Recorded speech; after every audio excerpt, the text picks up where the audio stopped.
দলগাঁৱৰ বেছিমাৰী বজাৰত চলিল প্ৰশাসনৰ বুলডোজাৰ। ৰাষ্ট্ৰীয় ঘাইপথৰ দুই কাষে থকা পদপথত চলিল উচ্ছেদ। অবৈধভাৱে পদপথ বেদখল কৰি দীৰ্ঘদিনৰ পৰা একাংশ লোকে চলাইছিল দোকান। পদপথ বন্ধ থকা বাবে প্ৰায় সংঘটিত হয় দুৰ্ঘটনা, সৃষ্টি হয় যান-জঁট। আমচুৰ লগতে স্থানীয় লোকৰ অভিযোগ মৰ্মে জিলা আয়ুক্তই বেদখলকৃত পদপথ মুকলি কৰিবলৈ নিৰ্দেশনা জাৰি কৰাৰ পিছতে আজি দলগাঁও চক্ৰ বিষয়া আৰক্ষী আৰু অৰ্ধসামৰিক বাহিনীৰ লোক লগ হৈ উক্ত ঠাইখিনি উচ্ছেদ কৰি যাতায়াতৰ বাবে মুকলি কৰি দিয়ে। ভৱিষ্যতে পুনৰ বেদখল কৰিলে প্ৰয়োজনীয় ব্যৱস্থা হাতত ল'ব বুলিও জনায় ৰাজহ চক্ৰ বিষয়াই। ইফালে ই ৰিক্সাৰ সৃষ্টি কৰা যান-জঁটৰ বিষয়টো সংশ্লিষ্ট ব্যক্তিসকলৰ লগত বহি সমাধানৰ আশ্বাস দিয়ে চক্ৰ বিষয়াই। দলগাঁৱৰ পৰা Anowar Hussain report, AIN live. আজি ছাৰে যিটো পদক্ষেপ লৈছে আৰক্ষী মহোদয়সকলে, এইটো বহুত ভাল কাম কৰিছে। আৰু এটা কাম কৰিব লাগে, বাছ ষ্টেণ্ডটো কমচে কম তাৰ পৰা যিটো চাৰিআলি আছে, চাৰিআলিৰ পৰা ইফালে আনিব লাগে। আৰু এটা যিটো তেজপুৰ যোৱা ৰাস্তাটো সেইটো আগফালে কৰিব লাগে। আৰু কেনেকৈ জনাব এই দাবী আপুনি? নাই, এইটো আমি দাবী জনাইছোঁ আমাৰ ফালৰ পৰা, যাতে এই বাছ ষ্টেণ্ড দুটা আৰু অটো ৰিক্সাটো যিটো আমাৰ দৈবমৰ ছাইডৰ পৰা আহে, যাতে স্কুলটো পোৱাৰ আগতে গাড়ীটো ৰখোৱাৰ এটা পাৰ্কিঙৰ ব্যৱস্থা কৰিব লাগে। আৰু অটোৰ কাৰণে বেছি এক্সিডেণ্ট হৈ থাকে, বা আমাৰ এই বেছিভাগে হাইস্কুলৰ পিনে যোৱা ৰাস্তাটোত স্কুলীয়া ছাত্ৰ ছাত্ৰী যায়, অটোৰ কাৰণে বহুত ধৰণৰ এক্সিডেণ্ট হয় বা যাব নোৱাৰে, ছাত্ৰ ছাত্ৰীবিলাকে চাইকেল চলাব নোৱাৰে। তাৰ কাৰণে সেইটোৱে দাবী জনাওঁ যে এইটো আমাৰ এই চাৰ্কুলাৰ মহোদয়ে যাতে এইটো পদক্ষেপ লয় আৰু পাৰ্কিঙৰ ব্যৱস্থাটো সেইটো ছাইড কৰে। সেইটো কাৰণেই এক্সিডেণ্টটো একচুৱেলি পাৰ্কিঙে নাই। বাছ যিটো চাৰিআলিত ৰখে, দুয়োটাই বাছ, তেজপুৰৰ বাছ আৰু আমাৰ যিটো দলগাঁও পিনে যোৱাৰ বাছ, চব একেলগে ৰখাৰ কাৰণে বহুত গাড়ী, ইমাৰ্জেঞ্চি গাড়ী, এম্বুলেঞ্চো ৰখিব লগা হয়। বহুত ইমাৰ্জেঞ্চি গাড়ী ৰখিব লগা হয়, হৰণ দি যাব লাগে, বা যোৱাৰ ৰাস্তা নাথাকে। যিমান মুখ আছে ৰাস্তাবিলাকৰ, যেনেকুৱা পূবত যোৱা ৰাস্তা এটা আছে, চিকনমাটি স্কুল আছে, তাতেও যাব নোৱাৰে কাৰণে বহুত এটা এক্সিডেণ্টৰ হয়, গাড়ীখন ৰখাব লগা হয়। সেইখিনি কৰিলে বেছিমাৰী মানুহৰ, বৃহত্তৰ বেছিমাৰী মানুহৰ এটা সুবিধা হ'ব। এইটো মানে আমাৰ সংগঠনৰ লগতে আপোনাৰ সাধাৰণ ৰাইজৰ দাবী আছে। কাৰণ আপোনালোকে জানে, আজি প্ৰায় 10ৰ পৰা 15 বছৰ হ'ল আমি মানে এইটো আন্দোলন কৰা বা বিভিন্ন দাবী জনাই আহিছিলোঁ। কাৰণ একেবাৰে ৰাষ্ট্ৰীয় ঘাইপথৰ একেবাৰে কাষেদি আপোনাৰ সম্পূৰ্ণ অবৈধ ঘৰসমূহ উঠাইছে। আৰু এনেকুৱা নহয় যে সেই ঘৰসমূহ নুঠালে তেওঁলোকে কোনো ব্যৱসায় কৰিব নোৱাৰিব, কাৰণ তেওঁলোকৰ পিছফালে যথেষ্টখিনি তেওঁলোকৰ মানে মাটি আছে। তাৰপিছতো আপোনালোকৰ একেবাৰে তেওঁলোকে জোৰ জবৰদস্তি ৰাষ্ট্ৰীয় ঘাইপথৰ ওচৰতে ঘৰ উঠাইছে।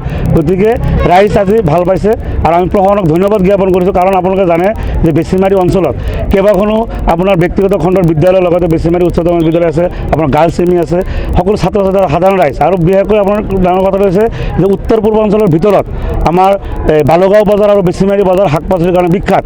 গতিকে ইয়াতে খেতিয়কসকলো বিভিন্ন সময়ত অসুবিধাৰ সন্মুখীন হয়, আপোনালোকৰ যান-জঁট সৃষ্টি হয়।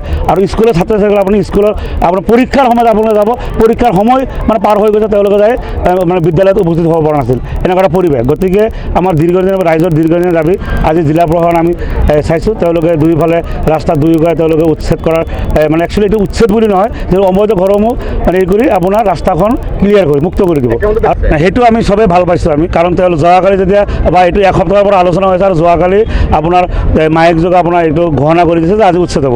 আৰু তেওঁলোকে ৰাতিৰ পৰাই নিজে এইবিলাক কৈছে। আমি তেওঁলোকক ভাল পাইছোঁ, তেওঁলোকক ধন্যবাদো জ্ঞাপন কৰিছোঁ যে তেওঁলোকে নিজে এইটো এটা প্ৰকাশ কৰিছে। পৰৱৰ্তী যিটো পদক্ষেপ আমাৰ ইতিমধ্যে আলোচনা হৈছে, আমি বিভিন্ন দলসমূহ আলোচনা কৰিছোঁ। যদি ইয়াৰ পিছত যদি কোনোবাই জোৰ জবৰদস্তি তেওঁলোকে মানে অবৈধভাৱে জোৰ জবৰদস্তি ঘৰ উঠায় বা পথ দখল কৰে, তেওঁলোকক আৰু মানে তেওঁলোকৰ ওপৰত FIR দিয়া হ'ব আৰু কঠোৰ আইনী ব্যৱস্থা লোৱা হ'ব। আৰু লগতে আপুনি যদি ই ৰিক্সাৰ কথাটো কৈছে, ই ৰিক্সাসকলক আমি বুজাই দিছোঁ যে তেওঁলোকে যাতে এই নহয়, কিন্তু তেওঁলোকে আজি এইখিনি যান-জঁট মুক্ত হোৱাৰ পিছত, উচ্ছেদ হোৱাৰ পিছত যদি তেওঁলোকে আকৌ যদি ৰাস্তা দখল কৰে, তাৰ ওপৰতো আমি জিলা প্ৰশাসনক আমি অনুৰোধ কৰিম যাতে এই ই ৰিক্সাসকলৰ ওপৰতো যাতে ব্যৱস্থা গ্ৰহণ কৰে। আমি তেওঁলোকক বুজাই আছোঁ, প্ৰথমতে আমি কোনো ধৰণৰ ব্যৱস্থা গ্ৰহণ কৰা কোৱা নাছিলোঁ, কিন্তু বুজোৱাৰ পিছত তেওঁলোকে যদি নামানে, তেতিয়া নিশ্চয় তেওঁলোকৰ ওপৰত আইনী ব্যৱস্থা হ'ব। কাৰণ ইয়াতে ৰাইজৰ, স্কুলৰ ছাত্ৰ ছাত্ৰীৰ অহা যোৱাৰ লগতে স্বাৰ্থত, ইয়াতে ৰাইজৰ আৰু স্কুলৰ ছাত্ৰ ছাত্ৰীৰ স্বাৰ্থত এইখিনি কাম কৰা হৈছে। ইয়াত কোনো মানে এইটো এনেকুৱা শব্দ নহয় যে নহয় এইটো উচ্ছেদ কৰি দিলে, এইটো উচ্ছেদ বুলি ক'লে এইটো ভুল হ'ব, যে এইটো ৰাস্তাখনে মুকলি কৰা হৈছে। গতিকে আমি জিলা প্ৰশাসনক আমি ধন্যবাদ জ্ঞাপন কৰিছোঁ। ইতিমধ্যে আমাৰ যিখিনি ইয়াতে পাব্লিক ডিমাণ্ড আছিলে, বেছিমাৰী যিটো আমাৰ হাইৱে আছে, হাইৱে কাষৰ যিখিনি অবৈধ দোকান আছিলে, অলপ দিন আগত আমি বালুগাঁও ঘনচিমলু বজাৰতো আমি ইভিকশ্যন চলাইছিলোঁ। আৰু তেওঁলোকক বহুদিনৰ আগতেই আমি নটিচ দিছিলোঁ যে ৰাস্তাৰ কাষত যিখিনি অবৈধ দোকান পোহাৰ আছে সেইখিনি উঠাই লৈ যাবলৈ। কিছুমানে উঠাই লৈ গৈছে আৰু যিহেতু ৰাস্তাৰ কাষত বেছিকৈ দোকান পোহাৰ গঢ় লৈ উঠাৰ কাৰণে আমাৰ ট্ৰেফিকৰ সমস্যা যথেষ্ট পৰিমাণে হয় গতিকে আমাৰ DRSC মিটিঙতো এইখিনি কথা ডিছকাছ হৈছিলে গতিকে সেই অনুযায়ী গোটেইখিনি কথা আৰু পাব্লিক ডিমাণ্ড যিহেতু আছিলে গতিকে আমি আজি উচ্ছেদটো কৰিছোঁ স্যাৰ বেসিক্যালি হয় হয় হাইৱেৰ কাষৰ যিখিনি অবৈধ দোকান পোহাৰ আছে আমাৰ নিয়মৰ বাহিৰত সেইখিনি আমি উচ্ছেদ কৰিছোঁ কাৰণে আমি অলৰেডি ট্ৰেফিক পুলিচৰ লগত আমি আলোচনা হৈছে যি তেওঁলোকৰ সন্থা আছে তেওঁলোকৰ লগত আমি মিলিত হ'ম তো তেওঁলোকৰ কাৰণে এটা পাৰ্কিং ব্যৱস্থা দিয়া যাব যিকোনো খবৰ আৰু বিজ্ঞাপনৰ বাবে যোগাযোগ কৰক 7896121996